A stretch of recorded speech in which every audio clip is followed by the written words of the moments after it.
Salve, salve rapaziada, tudo certo com vocês? Eu sou o Lucas Tadioto, esse aqui é o canal Stake Cheia. Nesse vídeo eu vou trazer para vocês as análises dos jogos de hoje, quarta-feira, onde a gente tem Champions League, tem Libertadores, tem Sul-Americana. Eu deveria ter gravado esse vídeo ontem aqui para vocês, mas eu fui no jogo do Grêmio contra o Atlético Grau pela Sul-Americana. Cheguei muito tarde em casa, muito cansado, não consegui gravar, mas estou aqui gravando o vídeo para vocês, então peço muito para você que está assistindo, que não é inscrito no canal, por favor, se inscreve no canal, deixa um like aqui para fortalecer o vídeo. São 2 cliques que você dá nos botõezinhos aqui embaixo que ajudam muito o canal a crescer, engajar cada vez mais com o público das apostas esportivas. Então, dá essa moral aqui que a gente fica muito feliz também. Beleza? O pessoal me pediu no último vídeo que eu fosse mais direto ao ponto, que eu tava falando muito sobre as equipes aí, argumentando muito, então dessa vez vamos tentar ser mais direto, para o vídeo também não ficar tão longo, né? Falando um pouco dos jogos de ontem, onde a gente trabalhou Real Madrid Arsenal e Real Madrid, e também Bayern e Inter de Milão, jogos bem difíceis que foram diferentes dos cenários que a gente analisou no vídeo de pré-live, né? Tivemos aí algumas situações muito diferentes. O Real Madrid perdeu por 3-0, o Bayern perdeu em casa por 2-1 para a Inter de Milão.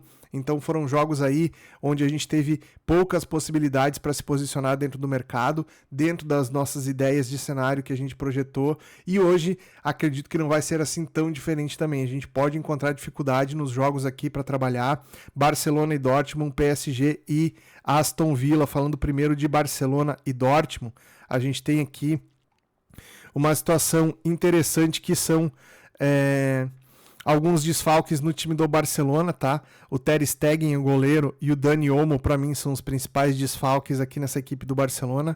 Estão bem supridos na minha visão, tá? Eu acho que o Szczesny é um bom goleiro, experiente, tem casca, tem condição aí de jogar uma quarta de final de Champions League com tranquilidade, tá?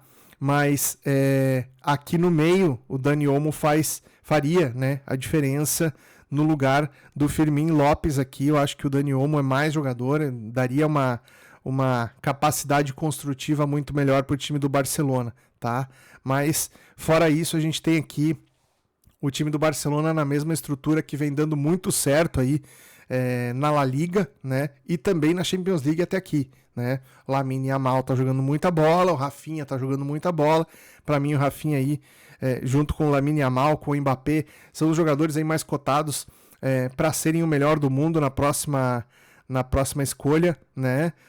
Lewandowski está numa boa fase também, sempre faz gol. Então a gente tem aí um time muito bem organizado que vai enfrentar uma equipe que, sobretudo jogando fora de casa, tem uma característica de ser muito reativa, né?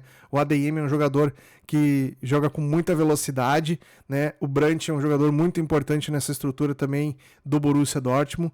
Então a gente tem um time que, se tiver bola para contra-ataque, vai conseguir executar isso com muita qualidade, com muita capacidade. Levando em consideração que o Barcelona joga sempre com a linha de defesa mais alta, a gente pode ter um cenário muito interessante para trabalhar mercado de gols aqui nesse jogo e, sobretudo, para trabalhar correção de preço, tá? Eu não gosto dessa odd do Barcelona aqui abaixo de 1,30 para trabalhar match odds a favor do Barcelona, tá? Eu acho que se o Barcelona não entrar metendo um amasso total em cima do Dortmund aqui, a gente vai ter essa odd corrigindo. É claro, é muito perigoso trabalhar também correção de preço contra um super favorito, né? Tem que ter muito cuidado, porque o mercado vai segurar um pouco o Barcelona por causa da camisa, por causa do fator local. Então todas essas coisas a gente tem que levar em consideração, tá? Mercado de gols aqui a gente também não vai achar odds tão interessantes assim, né? A linha do 2,5 tá 1,36, ou seja, tá muito amassado. O mercado espera gols nesse jogo aqui. Não recomendo que a gente vá contra o mercado em relação a gols, tá? Trabalhar under aqui seria só num cenário muito específico no segundo tempo, mas acredito que teremos um jogo aqui muito interessante para gols, tá? Olhando os desfalques aqui da equipe do Borussia Dortmund, tem alguns jogadores importantes fora aqui, tá? Destaque para o Sabitzer, que é um jogador muito importante, o Sully, zagueiro também é um jogador muito importante, e o Schlotterberg também é um jogador muito importante. Então temos aqui pelo menos 3 desfalques muito importantes na equipe do Borussia Dortmund, que podem mudar o estilo de jogo da equipe, tá? Então se o time vai jogar fora de casa já iria jogar para não se expor tanto fora de casa, nessas condições, com esses desfalques aqui, provavelmente o time vai jogar ainda mais recolhido, ainda mais fechado, e isso também ajuda para que a gente tenha um cenário com esses preços aqui no pré-live, tá? Muito cuidado para quem for trabalhar esse jogo, é um jogo para você tentar explorar situações do live, mas com muito cuidado para não pegar essas odds tão esmagadas assim como a gente está vendo aqui, beleza? Falando de PSG e Aston Villa, tá? Para mim o PSG é um dos principais favoritos para levar essa Champions League, tá? Eu acho que o time já amadureceu bastante, eu acho que o time deu uma sorte também de pegar aí um chaveamento que favorece, né, a equipe. Vai jogar contra o Aston Villa, que é um time tradicional na Inglaterra, mas que se a gente pegar o histórico do Aston Villa em Champions League, por exemplo, ele não é muito diferente do PSG, né? Estamos falando aqui de 2 equipes que não costumam chegar nas semifinais, nas finais. O PSG até recentemente tem tido um aproveitamento um pouco melhor para chegar um pouco mais longe, mas nunca venceu uma Champions League, né? Isso pesa muito. A gente viu em situações anteriores, por exemplo, acontecer com o Manchester City, de ter um time muito mais qualificado, ser favorito para chegar ao título de uma Champions League e não conseguir fazer isso justamente por limitações aí de emocional da equipe mesmo, né? Então eu acho que o PSG carrega bastante essa condição, mas aqui jogando em casa contra uma equipe que é acessível de jogar contra, a gente tem o PSG com um favoritismo muito interessante aqui para a gente poder trabalhar. Ao contrário do jogo do Barcelona, aqui eu acho essa odd do PSG interessante para a gente pegar um back ao favorito aqui, caso o time esteja controlando as ações da partida, tá? Não temos desfalques importantes na equipe do PSG. A suspensão do Marquinhos aqui por cartões, ela não é algo assim definitivo para a mudança do estilo de jogo da equipe, tá? Entrando o Pátio aqui no lugar do Marquinhos ao lado do Beraldo aqui, não vai fazer diferença na postura da equipe dentro do jogo, tá? Então a ideia tática do time do PSG permanece a mesma, né? A exemplo do Borussia Dortmund contra o Barcelona, o Aston Villa também tende a fazer um jogo um pouco mais defensivo. Aqui a gente tem desfalques importantes também. O Barkley é um desfalque importante, o Malen é um desfalque importante, né? O Bailey é um desfalque importante, talvez o Bailey jogue, né? Existe a possibilidade desse jogador estar presente, mas a gente tem que considerar que, pela lista, né, que é um jogador que vai desfalcar a equipe nesse confronto, tá? Temos aqui 2 treinadores muito, muito experientes em jogar esse tipo de competição, tanto o Luiz Henrique pelo lado do PSG quanto o Unai Emery pelo lado do Aston Villa. São treinadores que têm aí uma biografia muito interessante jogando competições continentais, né? O Luiz Henrique já foi campeão da Champions League junto com o Barcelona, o Unai Emery já foi campeão da Europa League aí pelo menos umas 3 vezes, se não me engano, né? Umas 3 edições. Então temos aí treinadores que conseguem, a nível de motivacional, fazer com que as suas equipes rendam o seu melhor dentro de campo, né? Então, para mim, esse jogo aqui é um jogo onde o Aston Villa vai tentar construir uma situação para decidir o jogo na segunda partida, né? Tentar não levar uma derrota de 2 ou mais gols aqui, né? Um empate estaria muito bom para o Aston Villa nessa condição, então acho que o time não vai se expor tanto, acho que o time vai priorizar a segurança defensiva aqui nessa situação, e a gente tem do outro lado o PSG que precisa necessariamente construir um resultado de vitória aqui, né? Então vai com força máxima, tem um trio ofensivo aqui muito interessante com esses 3 jogadores aqui, Kvaratskhelia, o Dembélé e o Barcola. São jogadores que têm rendido muito nessa temporada aqui e que provavelmente vão ser os principais responsáveis pelo poderio ofensivo do PSG aqui nessa partida, tá? Então, back ao PSG é a minha primeira sugestão. Se a gente for analisar odds para mercado de gols, vai estar um pouco amassado também, mas vai estar melhor do que o outro jogo do Barcelona contra o Dortmund, tá? Então eu vejo mais oportunidades para a gente poder operar aqui nesse jogo entre PSG e Aston Villa, perfeito?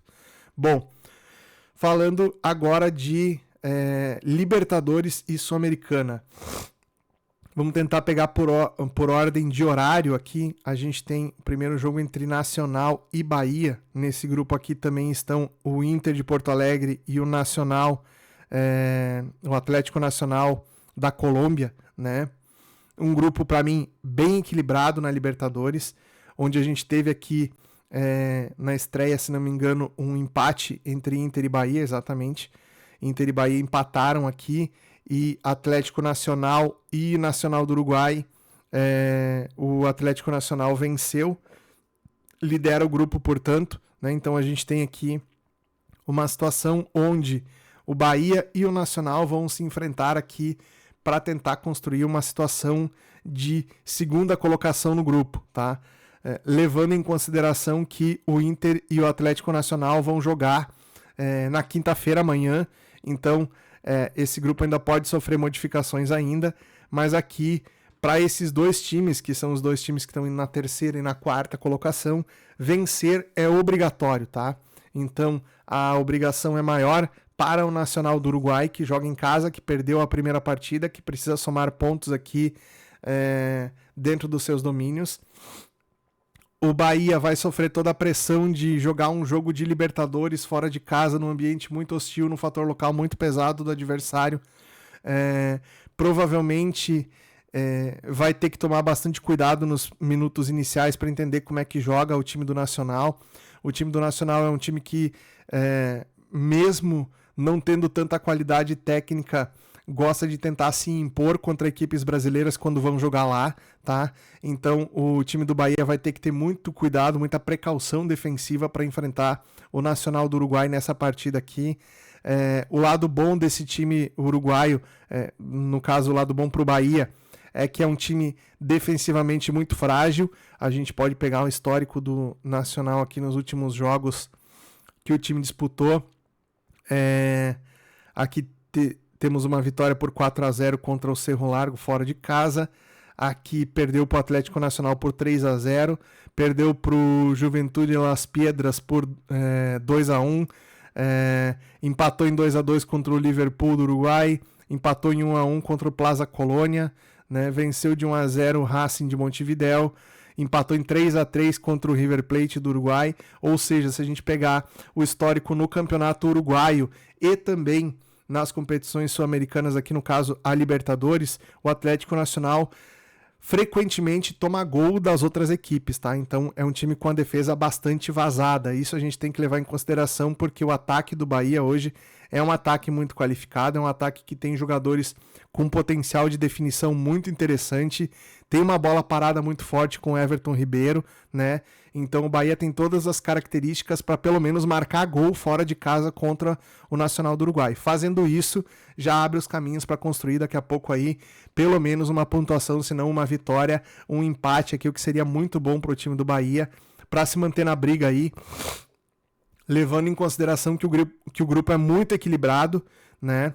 E que a gente vai ter um confronto aqui na quinta-feira também de dois times que estão liderando, um lidera e o outro está na segunda colocação do grupo. Então seria muito importante aqui para o Bahia construir uma pontuação fora de casa, porque dentro de casa muito provavelmente o Bahia vai ser bem favorito contra o Atlético Nacional aqui, tá? Correção de preço, lei ao Nacional do Uruguai aqui nessa partida, beleza? Falando depois de Bolívar e Sporting Cristal, esse grupo aqui, se não me engano, é um grupo do Palmeiras, né?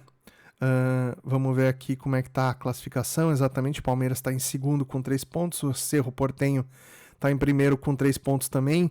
A diferença aqui é no saldo de gols, né? Esse jogo aqui, provavelmente, se você for trabalhar esse jogo, leve em consideração a altitude. O time do Bolívar joga numa altitude muito alta. São dois adversários do mesmo país, né? O Sporting Cristal também, aliás, o Bolívar é da Bolívia e o Sporting Cristal é peruano. O Sporting Cristal está acostumado a jogar contra times em altitude elevada também, então isso não é um problema para o time do Sporting Cristal. Aqui a gente deve levar em consideração esse fator também, tá? Mas o time do Bolívar, quando joga dentro de casa, costuma ser dominante justamente por causa dessa questão da altitude, e a gente ficar falando sobre isso é chovendo molhado, tá? Provavelmente aqui essa odd de 1,27 para o Bolívar, ela não tá tão justa como deveria. Essa odd ela deveria ser perto de 1,40. Podemos esperar que em alguns momentos do jogo o Sporting Cristal consiga pelo menos incomodar a defesa do time do Bolívar.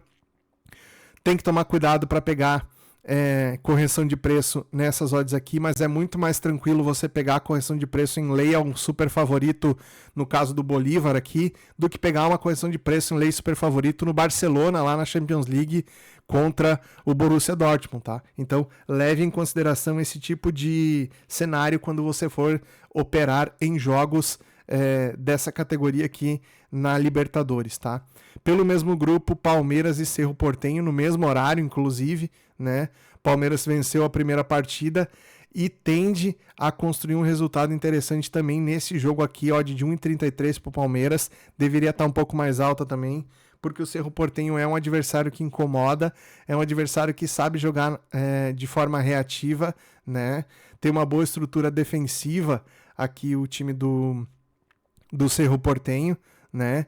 E a tendência é que a gente veja o Palmeiras performando um pouco melhor com a volta do Rafael Veiga, que desfalcou o time na estreia, né? Então a gente tem aí a possibilidade de ver o Palmeiras mais titular possível na temporada. Talvez aqui, por escolha, o Felipe Anderson esteja fora e o Facundo Torres seja o titular, né? Eventualmente a gente vai ver aqui o Felipe Anderson compondo essa linha de 3 aqui atrás do Vitor Roque, né? Um 4-2-3-1 aqui, que é a escalação padrão aí do Abel Ferreira para a equipe do Palmeiras. E do lado do Cerro Porteño a gente tem um falso 4-3-3 aqui. Na verdade, essa montagem aqui sem bola vira um 4-5-1, tá? O Cerro Porteño monta uma linha de 5 jogadores no meio campo, o que atrapalha muito a progressão do time adversário. Então por isso que o Palmeiras pode, que eu acho que essa odd ela não está tão correta assim para a equipe do Palmeiras, porque o Palmeiras pode ter dificuldade para penetrar nessas duas linhas aqui muito compactas de defesa do Cerro Porteño, tá? Então, acho que é um jogo onde o Palmeiras pode conseguir ter êxito, sim. A gente pode pensar em trabalhar aqui, daqui a pouco, uma correção de preço contra o Cerro Porteño, tá? Mas tem que ter muito cuidado, porque a equipe do Palmeiras vai enfrentar bastante dificuldade para conseguir entrar nessas duas linhas defensivas muito compactadas aqui que o Cerro Porteño arma, tá? Assistam o jogo e depois comentem comigo aqui se vocês acham que faz sentido isso aqui que eu tô falando, tá? Mas quem assistiu a jogos do Cerro Porteño já, pelo menos na Libertadores, essa foi a montagem que o time tentou colocar e deu resultado, tá? O Cerro Porteño conseguiu aí construir um cenário de vitória na estreia e disputa com o Palmeiras a primeira colocação do grupo, beleza? Vamos pular aqui Olímpia e Vélez. Vamos falar dos jogos da Sul-Americana, que temos aqui alguns jogos importantes. Eu quero pontuar primeiramente esse jogo aqui, que é do grupo do Corinthians, tá? Huracan e Racing do Uruguai. O Corinthians empatou ontem contra o América de Cali. Esse resultado faz com que o Corinthians fique numa condição complicada no grupo, com uma derrota e um empate, apenas um ponto somado, né? Sendo que o América, que empatou com o Corinthians ontem, venceu a primeira partida, né? Tem 4 pontos. E o Huracan, se vencer o Racing, que é o último colocado do grupo, né? O Huracan joga dentro de casa. Vencendo o Racing, o Huracan passa o América, vai para 6 pontos. E aí deixa o Corinthians bem distante de uma primeira colocação aqui, né? O Corinthians que vai ter que jogar a segunda parte do grupo aí, vencendo todas as partidas. Já fica numa situação bem complicada a equipe do Corinthians, caso a gente tenha uma vitória do Huracan aqui, né? Então, para o Corinthians, o melhor seria um empate entre essas duas equipes aqui, ou mesmo uma derrota do Huracan, uma vitória do Racing, que aí vai a 3 pontos aqui e segura o Huracan também, né? Daí, se o Corinthians for vencendo as próximas partidas, pode embolar esse grupo aqui, mas é um jogo onde a gente tem uma tendência muito forte aqui de uma boa apresentação do Huracan, porque joga dentro de casa, já mostrou no jogo contra o Corinthians que é uma equipe tecnicamente que não é desprezível, é um time que sabe trabalhar a bola, que sabe fazer triangulações, é um time que tem velocidade quando consegue roubar a bola do adversário, então aqui a gente pode ter um back favorito com uma certa clareza aqui do Huracan contra o Racing de Montevidéu, jogando na Argentina. O Huracan é bem favorito para esse jogo. Eu acho que essa odd aqui tá num bom valor para a gente trabalhar a favor do favorito. Perfeito? Depois a gente tem aqui o jogo do Cruzeiro contra o Mushuc Runa, né? Jogo às 21h30 também. A gente tem vários jogos no mesmo horário aqui. Mushuc Runa venceu na estreia, lidera o grupo aqui ao lado do União Santa Fé. Palestino e Cruzeiro perderam suas partidas, então o Cruzeiro precisa vencer dentro de casa aqui contra um adversário que a gente nunca ouviu falar, é estreante aí em competições sul-americanas, né? Quando a gente tem esse tipo de situação aqui, é muito difícil a gente tentar traçar um cenário.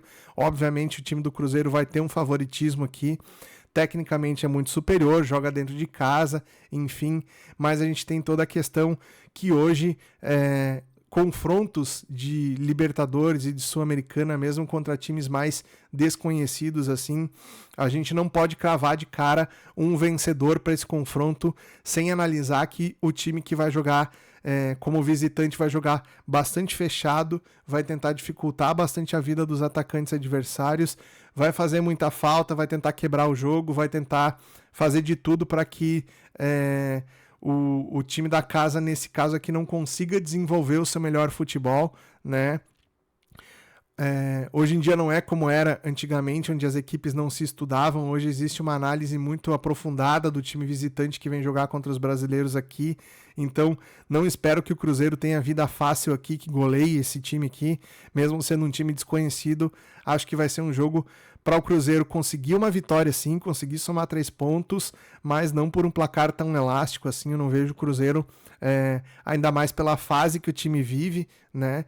Pela qualidade de futebol que o Cruzeiro vem desempenhando, é muito difícil que a gente veja o time aí construindo uma vitória com placar muito elástico, tá? Então, se você for trabalhar a favor do Cruzeiro, evite pegar mercados de over linhas muito esticadas de gols, né? Ou mercado de goleada para o time da casa, tá? Um back ao Cruzeiro aqui eu acho que faz sentido, desde que o time tenha volume de jogo suficiente para a gente confiar nessa entrada. O mercado vai segurar um pouco o preço do Cruzeiro, então de alguma maneira aí a gente tem possibilidade de poder trabalhar esse mercado aqui, ok?